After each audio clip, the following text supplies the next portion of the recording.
कल्याणामसनेनां नरवरो श्रीणां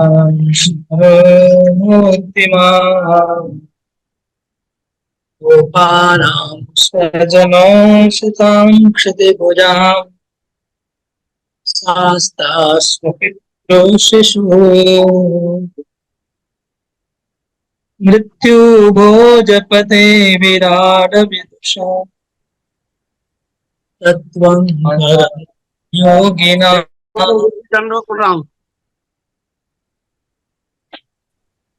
कृष्णां परदेव तेति विदितो रंगं गतः साग्रजा।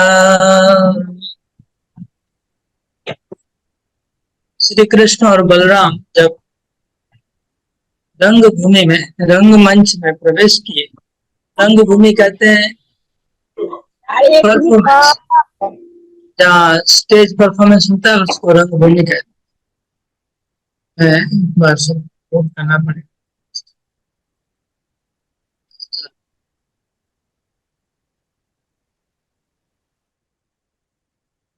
रंग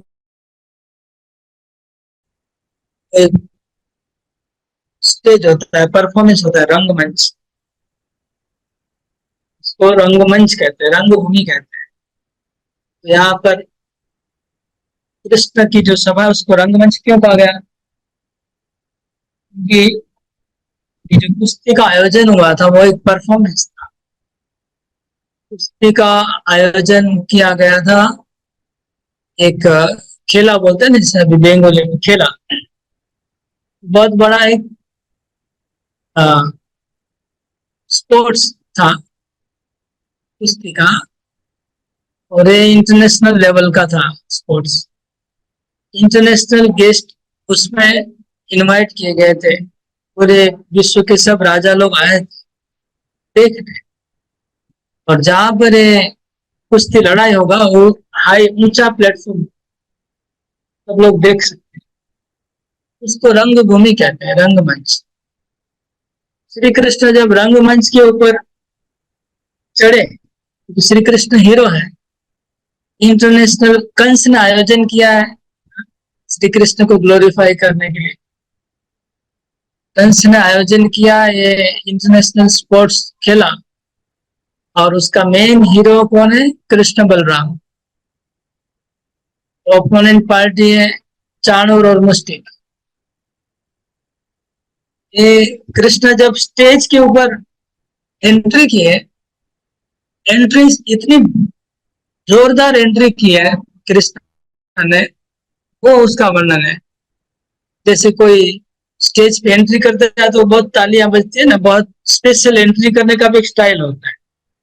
आप लोग तो बहुत लोग टीवी फीवी देखते रहते होंगे तो पता ही है।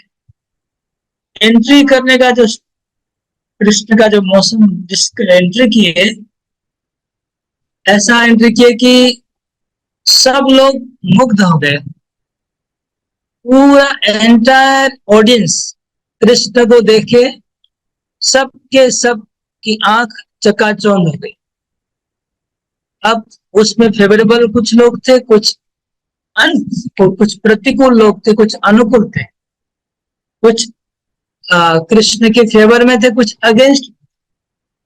तो फेवर वाले भी आंखें चकाचौंध हो गई, और अगेंस्ट वाले थे उनकी भी आंखें चकाचौंध हुई। कृष्ण ने सबको मात दिया रंगमंच के ऊपर चढ़ के। इसका वर्णन है कि किसको क्या क्या अनुभव हुआ, और पंखा कम कथा होगा।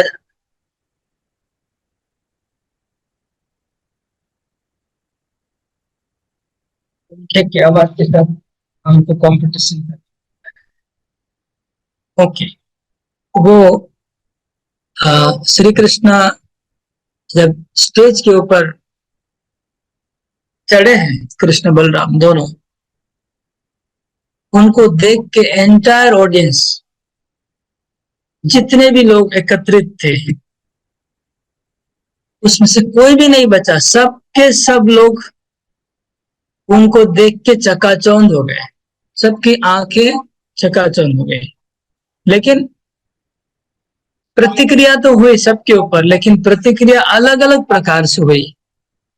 सबकी सब लोग मुग्ध हो गए कृष्ण को देख, लेकिन एक प्रकार से नहीं हुए। सबका मुग्ध होने का प्रकार अलग था। उसका वर्णन इस श्लोक में हो रहा है।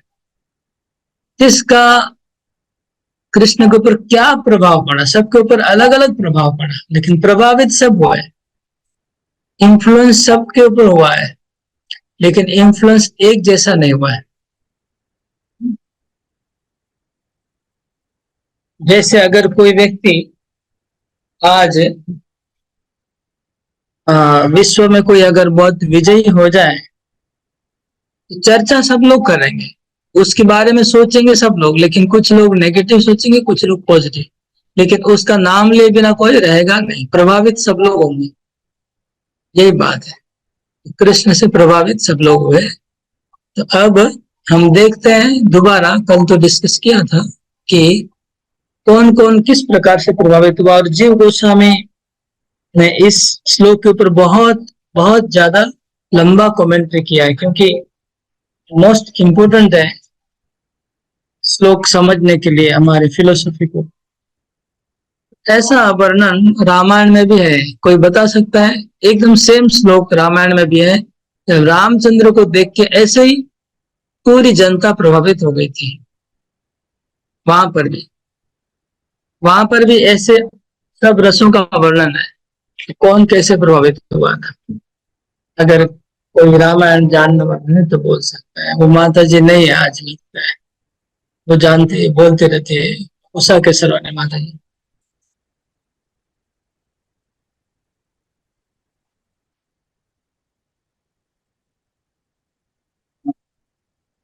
हाँ, तो लेकिन सुसुविनी माता ही बोलो। হ্যাঁ প্রভু, ধন্যবাদ, প্রণাম। বলছি, যখন রামচন্দ্র সীতা মাতাকে বিবাহ করবার জন্য হরধ্বনি ভঙ্গ করতে গিয়েছিলেন, তখন এরকম রূপ দেখিয়েছিলেন ভগবান সবাইকে। राइट। तो ये वर्णन है जब भगवान धनुष बाण को, सीता माता का जो यज्ञ धनु स्वयंवर था, उसमें रामचंद्र ने इस तरह से अपना रूप प्रकट किया। तो जितने भी वहां पर भी ऐसा गैदरिंग था, सीता माता का स्वयंवर में भी वहां पर भी गैदरिंग ऐसा ही था। पूरे विश्व के लोग आए थे, और वहां पर भी राम ने ऐसा अपना रूप प्रकट किया था कि सब के सब चकाचौंध हो गए, सबकी आंखें चकाचौंध हो गई। कुछ लोग फेवर में, अगेंस्ट में, सब प्रकार। तो सेम इसी प्रकार के सब रस वहां भी प्रकट हुए। वहां पर की भी स्त्रियां उनको कामदेव के रूप में देखने लगी थी। वहां के कुछ राजा लोग थे, वहां भी उनके जो पितृ वर्ग थे, उनका वात्सल्य रस आया था कि ये छोटा बच्चा है, ये कैसे उठा पाएगा धनुष। उनके मन में यही भाव आया था जो यहाँ कृष्ण के लिए आ रहा है। तो अभी हम अंदर प्रवेश करते हैं श्लोक में।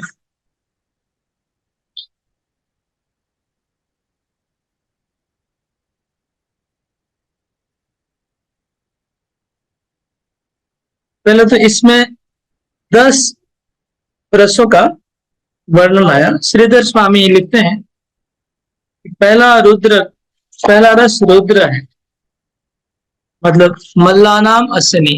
जो मल्ल थे, जो कुश्ती लड़ने वाले थे, उनको कृष्ण वज्र जैसे लगे, पोलाद का शरीर उनको दिखाई पड़ा, और कुछ नहीं। तो वो रुद्र रस है।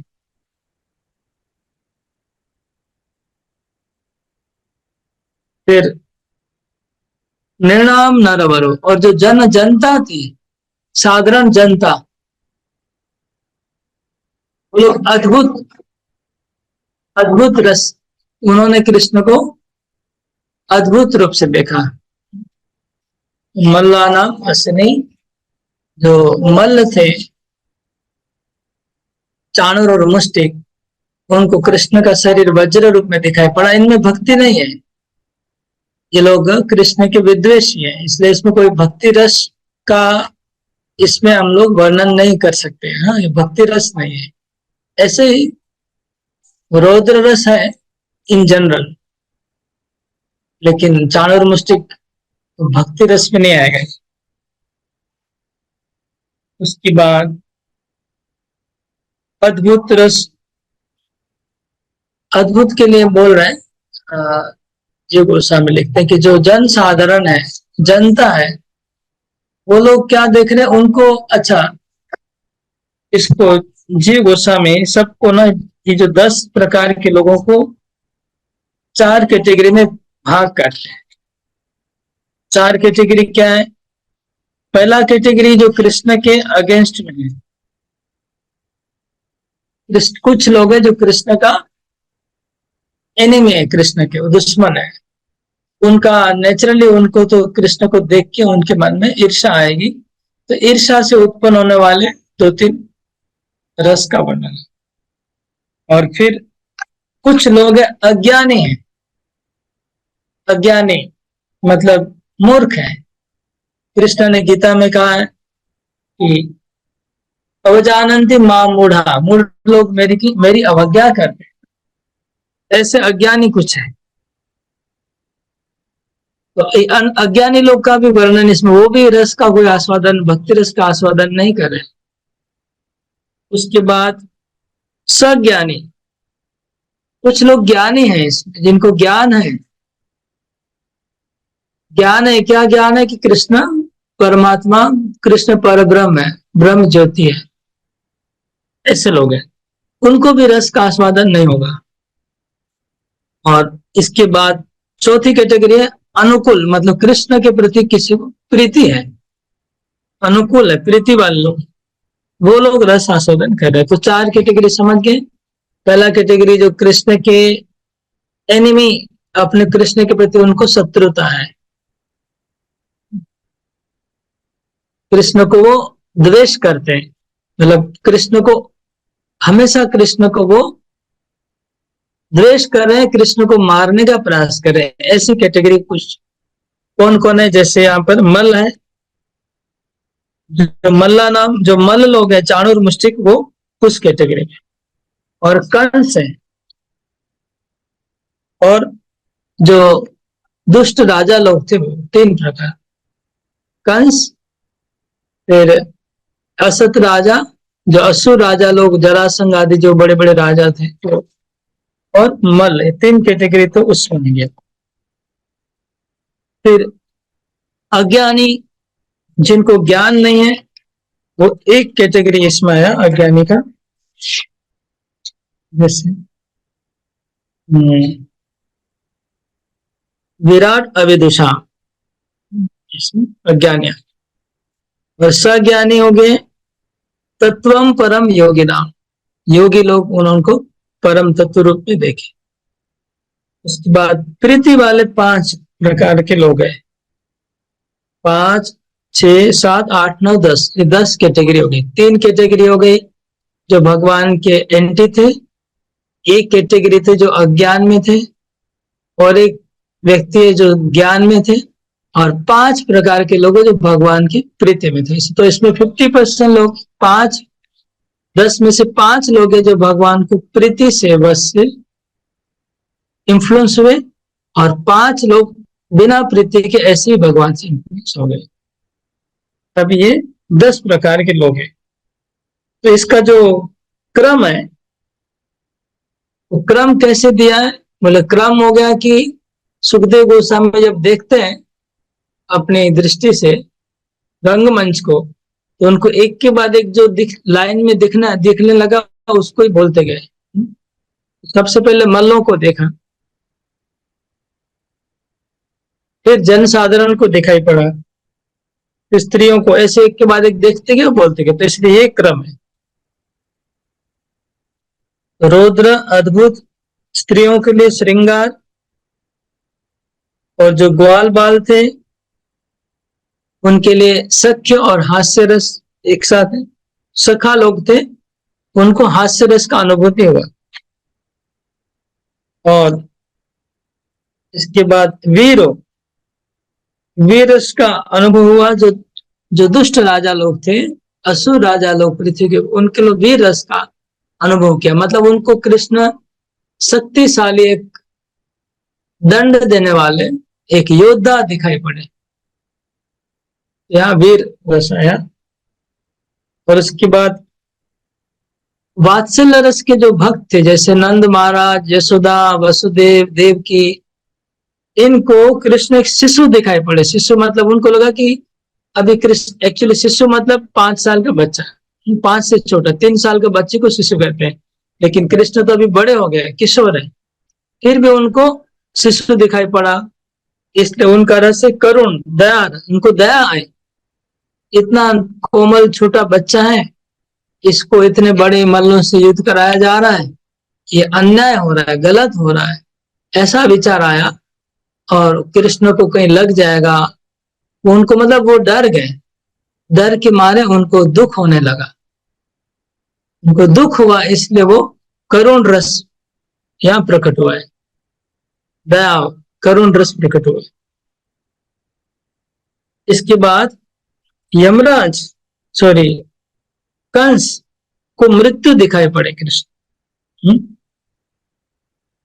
कंस को लगा कि मेरा मृत्यु साक्षात आ गया है, क्योंकि उनको जन्म से मृत्यु का डर था ना, कि तुम्हारा देवकी का 8वां संतान तुमको मारेगा।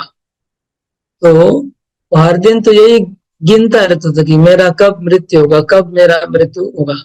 अभी साक्षात कृष्ण सामने आ गए, तो कृष्ण को मारने के लिए उसने बहुत कुछ किया। पहले 7 देवकी के 6 पुत्रों को मार दिया, फिर पुत्रा को भेजा, तृणावत को भेजा, अघासुर को भेजा, बकासुर को भेजा, धनुकासुर को भेजा, वत्सासुर को भेजा, कितने कितने असुरों को भेजा। इसलिए वो स्वयं कृष्ण भी सामने आ गए, तो कितना डरा होगा। तो ये भयानक रस है, जिसने सैकड़ों असुरों को भेजा है मारने के लिए। सब असुरों को कृष्ण एक के बाद काट के मार दिए। वो कृष्ण उस, और जिसको ऑलरेडी आकाशवाणी हो चुका है कि कृष्ण तुम, तो इसलिए इस कंस का जो रस भयानक, भयंकर लग रहा है उसको। भयंकर तो लगेगा, जिसने इतने लोगों को मार दिया है, कंस के लोगों को, वो अभी सामने आ गए, तो भयंकर तो लगेगा ही। इसने भयानक रस हो गया इसमें, कंस के लिए भयानक। इसके बाद विराट अविदुषा। अविदुषा मतलब अज्ञानी। तो जो जनता में 2 प्रकार की जनता है, 2 प्रकार की जनता है। एक हो गया अज्ञानी हो गई जनता, और आगे जो 2 नंबर में आया था, वो जनता थे जिनको कृष्ण एक नर श्रेष्ठ रूप में दिखाई पड़े। निर्णाम नरोवर, वो जनता थी। तो नर श्रेष्ठ रूप में दिखाई पड़े, तो वो अद्भुत रस था। और यहाँ पर जो लिखा है, दूसरी जनता थी जो मूर्ख थी, अज्ञानी, उनको विभत्स रस। तो विभत्स और अद्भुत, ये दोनों रस जनता के लिए वर्णन हुआ। तो दोनों में क्या अंतर है, मैं डिस्कस कर रहा हूं।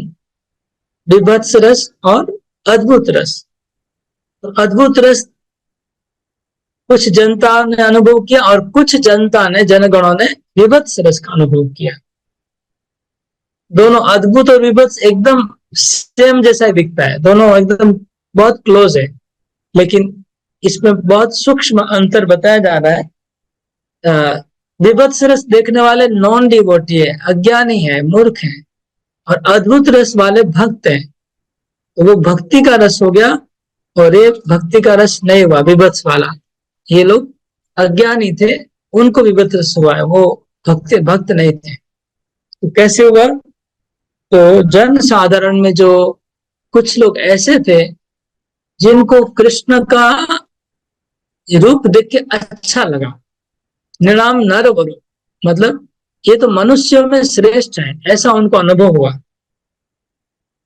ये मनुष्यों में श्रेष्ठ व्यक्ति है, ये तो कृष्ण का रूप और कृष्ण का शक्ति का प्रभाव देख के वो प्रभावित हुए, और उनको लगा कि कृष्ण श्रेष्ठ मनुष्य हैं। इसलिए विस्मय प्राप्त हो गया, आश्चर्य लगा कि इतना सुंदर व्यक्ति, इतना सुंदर कोई मनुष्य हो सकता है, इतने शक्तिशाली मनुष्य, इतना सुंदर मनुष्य उनकी सुंदरता और उनका जो शक्ति वो उनको हृदय को खींचने लगा। इसलिए वो अद्भुत रस, वो उनकी आंख जो अद्भुत मतलब कोई चीज देख के अगर आंख खुल जाती है, मुंह खुल जाता है ना, उसको बोलते हैं अद्भुत। तो ये क्या हुआ, मेरा ऑटोमेटिक हैंड रेज हो गया, मैंने तो नहीं किया। तो ये हो गया अद्भुत रस कैसे हो गया, मैं आपको समझाया, संक्षेप में समझाया। नहीं समझ में आएगा तो पूछ सकते हैं, कहीं पर भी कुछ नहीं समझ में आएगा तो पूछिएगा, क्योंकि जो रस तत्व की चर्चा हो रही है थोड़ा जटिल है, लेकिन समझ जाएंगे तो क्या फिर अच्छा रहेगा, आगे सुविधा होगी। और एक्चुअली सब्जेक्ट वही ऊंचे क्लास का है। आप लोग में बहुत लोग नए हैं जो प्राइमरी स्टडी नहीं हुआ है, इसलिए उनको समझ में नहीं आएगा, क्योंकि गीता, भागवत, चैतन्य चरितमृत जो पढ़ चुके हैं उनके लिए आसान होता है। ठीक है, यहाँ हम चर्चा कर रहे थे कि अद्भुत रस उनको प्राप्त हुआ जो लोग सोचे कि कृष्ण बहुत अद्भुत है, इनका रूप कितना आश्चर्य है, मनुष्य तो है लेकिन इतना सुंदर मनुष्य तो कहीं देखा नहीं। मनुष्य तो बहुत शक्तिशाली, लेकिन इतने शक्तिशाली जो हाथी को ऐसे ही मार डाला, धनुष को ऐसे ही तोड़ डाला, कौन है वो जो धनुष को तोड़ दिया? इतना करोड़ों साल से जो धनुष रखा हुआ है, जिनकी पूजा हो रही है, जिसको कोई नहीं उठा पाया आज तक, उसको तोड़ दिया। तो ये कौन है? तो इसलिए उनको कृष्ण के प्रति श्रद्धा उत्पन्न हुई। तो क्योंकि इनके अंदर श्रद्धा उत्पन्न हुई और श्रद्धा से वो उनका हृदय खींचा कृष्ण के प्रति, इसलिए भक्ति के एकदम प्राथमिक मतलब एकदम प्राथमिक पर्याय में लोग प्रवेश कर गए, भक्ति के एकदम प्रारंभ में प्रवेश कर गए। और इसलिए इनका जो अद्भुत रस आया है वो भक्ति में गिनती होगा, तो ये लोग भक्त में कैटेगरी में आ गए। और जो दूसरी कुछ जनता है जिनको ऐसा लगा कि अरे लोग बोलते हैं कि ये कृष्ण भगवान है, लेकिन ये तो मनुष्य जैसे देख रहे हैं, देखिए इनके खून लगा हुआ है हाथी दांत के ऊपर और इनके सर पे पसीना पसीना होके रखा है। तो उनका रूप देख करके वो उनका भौतिक दृष्टि से देखे, उनको आध्यात्मिक अनुभव नहीं हुआ, कृष्ण के प्रति आकर्षित नहीं हुए, उनका भक्ति नहीं आया, श्रद्धा नहीं आया, उल्टा उनको अवज्ञा की अरे ये कैसे है, इन्होंने हाथी को मार डाला, इनको पसीना हुआ है, भगवान ऐसे थोड़ी करेंगे, इनमें खून रंगा हुआ है, कपड़े में खून लगा हुआ है, तो वे भगवान नहीं है लगता है। ऐसा हो गया उनके दिमाग में। तो वो विभत्स रस उनको दर्शन हुआ, विभत्स रूप में भगवान को देखे। तो ये भक्ति रस का आस्वादन इन लोग ने नहीं किया, कुछ जनता ने। तो जनता दो प्रकार में बट गई, एक पॉजिटिव थी, एक अगेंस्ट में, फेवर अगेंस्ट में। उसके बाद नेक्स्ट है तत्वम परम योगिना। तो योगी थे, जैसे चतुष्कुमार हैं, उनका एग्जाम्पल दे रहे जीव गोस्वामी, 4 कुमार, सनक, सनातन, सनंदन और सनक, ये चतुष्कुमार और ऐसे और भी ज्ञानी थे। वो लोग भगवान को देख रहे थे, वो लोग भी अपने आकाश में से देख रहे थे, वो उधर ऑडियंस में नहीं थे, वो लोग आकाश में अपना पोजीशन ले लिए थे। इसका मतलब ऑडियंस नीचे भी था, ऑडियंस आकाश में भी था। हाँ, ये स्पोर्ट्स तो भगवान का है, इसमें खाली पृथ्वी के लोग नहीं, आकाश के लोग भी भाग ले रहे। आकाश में भी बहुत लोग थे, तो उसमें जो ज्ञानी थे उन्होंने क्या देखा, ज्ञानियों ने, कि जिस परब्रह्म की हम ध्यान करते, जिन परब्रह्म का, ब्रह्म ज्योति का, वही ब्रह्म ज्योति यहाँ पर सामने, हमारे सामने प्रकट है। वही ब्रह्म ज्योति का एक पिंड ये इस तरह से लीला कर रहा है। इसलिए तत्वम परम, परम तत्व रूप में देखा उनको श्री कृष्ण का माधुर्य देखा नहीं पड़ा। श्री कृष्ण का जो मधुरता है, स्वीटनेस है, वो नहीं देखा उन्होंने, समझ रहे हैं ना। कृष्ण के जो अंदर जो मधुरता है, मधुरता स्वीटनेस है, जैसे वो सुंदर है देखने में, उन्होंने इतनी अच्छी लीला करे, वो उनको ज्ञानी लोग को वो समझ में नहीं आ रहा, उनको खाली परम तत्व दिख रहा है।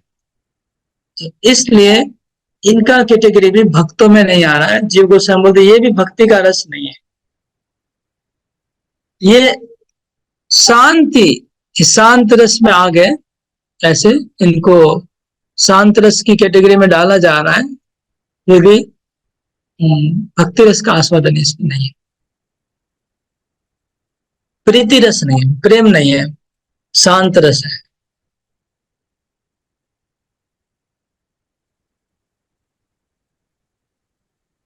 नेक्स्ट है फिर वृष्णि।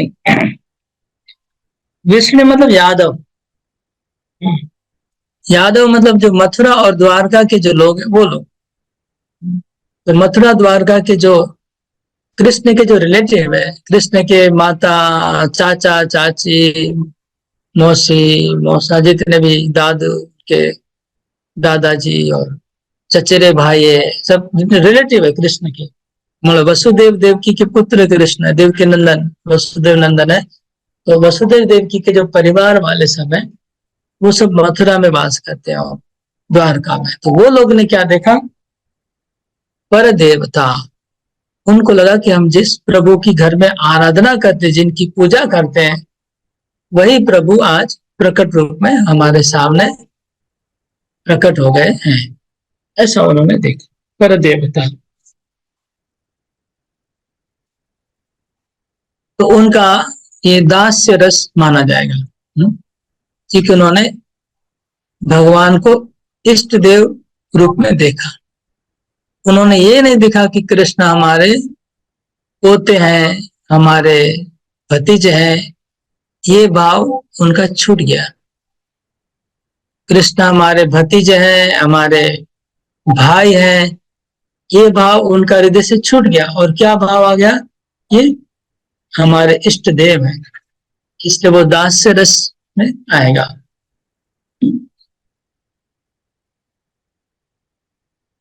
विदितो तो रंगम गत सागृत, और जितनी स्त्रियां थी,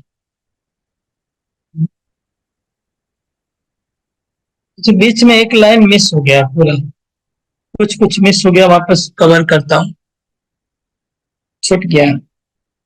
जितनी स्त्रियां थी, मतलब बड़ी स्त्रियां नहीं, जो माता की कैटेगरी में थी वो नहीं, कम उम्र वाली स्त्रियां, उन सबको कृष्ण को देख के साक्षात मूर्तिमान कामदेव नजर में आए। कामदेव नजर में आए। इसके बारे में जीव गोस्वामी, मतलब वहां श्रृंगार रस आ गया, माधुर्य रस। उन्होंने श्री कृष्ण को एक सुंदर पुरुष रूप में देखा, जो उनके मन में श्रेष्ठ पुरुष की धारणा होती है, सर्वश्रेष्ठ सबसे सुंदर एक पुरुष दिखाई पड़े, जो सारी कामनाओं की पूरी कर सकते हैं, इस प्रकार उनको श्री कृष्ण दिखाई पड़े।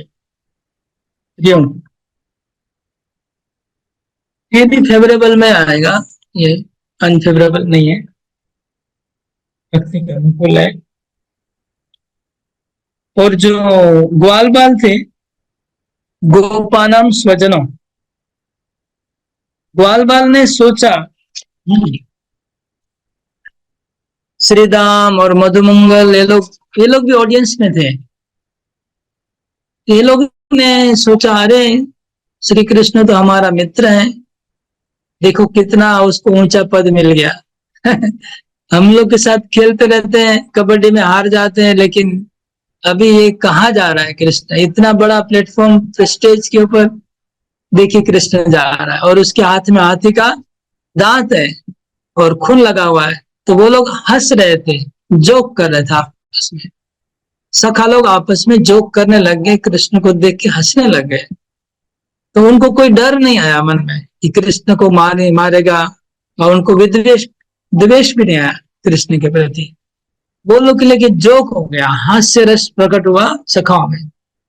ये लिखा है गोपाणाम स्वजनो, ये हमारा मित्र कृष्ण है, वो अभी देखो कितना ऊंची जगह जा रहा है और हाथ में कैसा ड्रेस पहना हुआ है। उन लोग के लिए हास्य रस प्रकट हुआ, सखा लोग आनंद लेने लग गए, उनको दूसरा कोई प्रॉब्लम नहीं है देख के कृष्ण को। क्षितिभुजा शास्ता, क्षितिभुजा मतलब दूसरे जो राजा थे, कैसे राजा, असता मतलब दुष्ट राजा। भगवान कहते हैं ना जो परित्राणाय साधुनाम विनाशाय च दुष्कृताम। तो पृथ्वी पे दो प्रकार के राजा रहते हैं, साधु प्रकृति वाले और दुष्कृति प्रकृति वाले। जो दुष्कृत होते हैं उनको भगवान आके नाश कर देते हैं, और जो अच्छी प्रकृति वालों को भगवान रक्षा करते हैं। तो भगवान का मिशन होता है। इसमें राजा दो प्रकार के, तो जो राजा लोग दुष्ट थे, तो उन्होंने क्या देखा, शास्ता, शास्ता मतलब दंड देने वाला, शासक। तो उनको कृष्ण एक योद्धा दिखाई पड़े कि हम भूल करेंगे तो ये मार डालेंगे, बहुत शक्तिशाली है, दंड देने वाला, इसलिए वीर रस यहाँ प्रकट हुआ। स्वपित्रो शिशु, स्वपित्रो मतलब पिता माता। यहाँ पिता माता दो प्रकार के हैं, एक वसुदेव देव की है वो भी है, और नंद यशोदा दोनों है।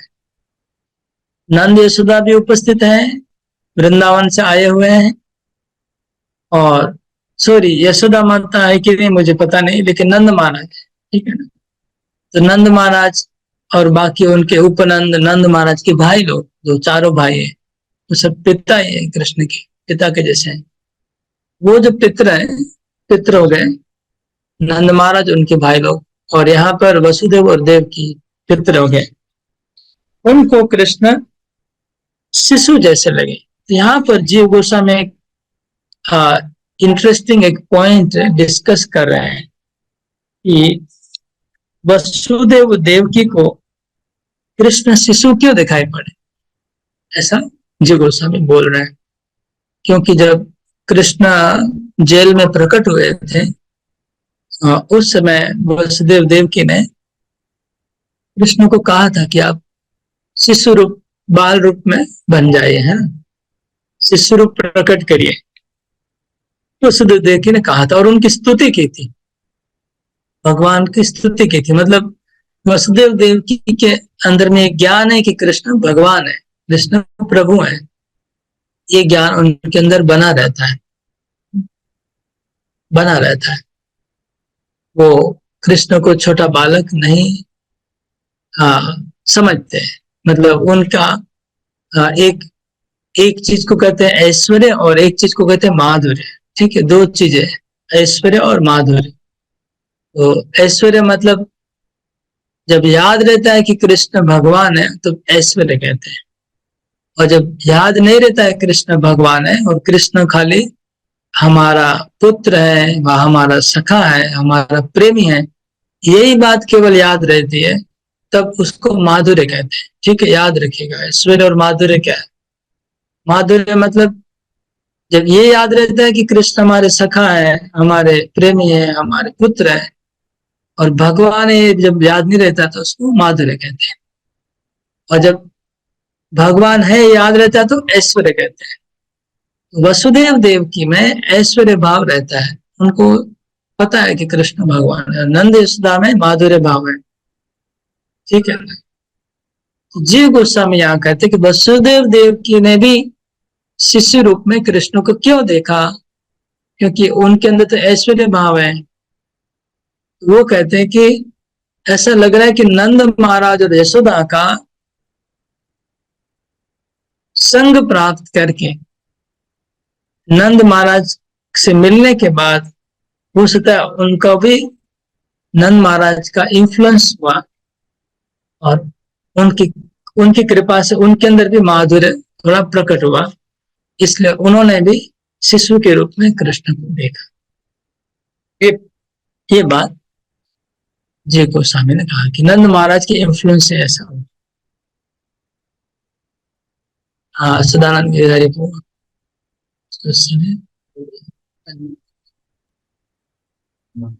हरे कृष्ण प्रभु जी।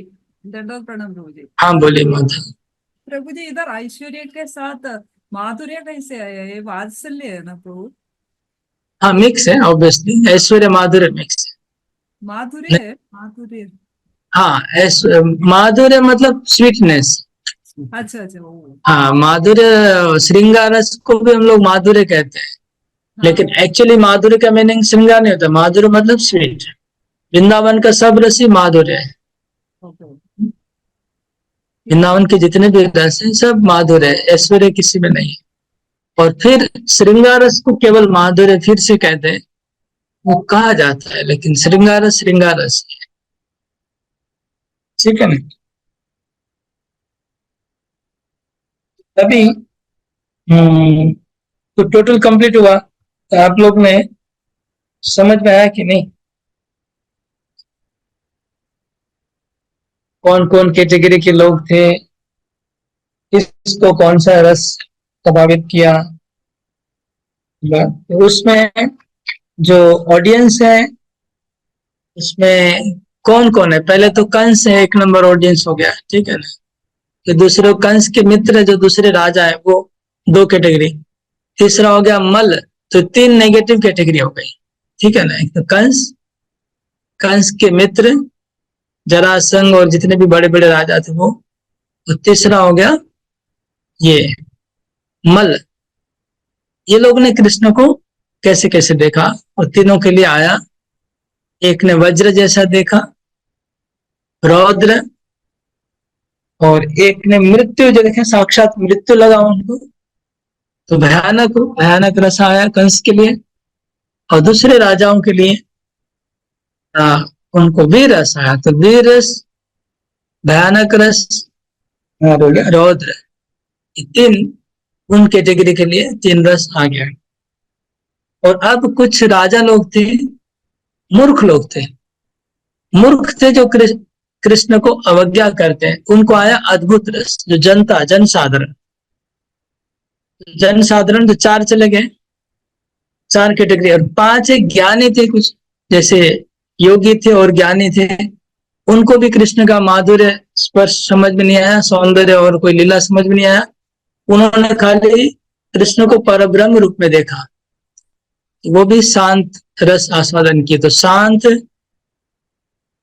अद्भुत, वीर, रौद्र और भयानक, ये पांच रस नॉन डिवोटी ने आस्वादन किया, भक्ति रस ने। और पांच कैटेगरी दूसरी हो गई, कौन है? जन साधारण थे जो कृष्ण को अच्छा देखे, वो पहला कैटेगरी हो गया।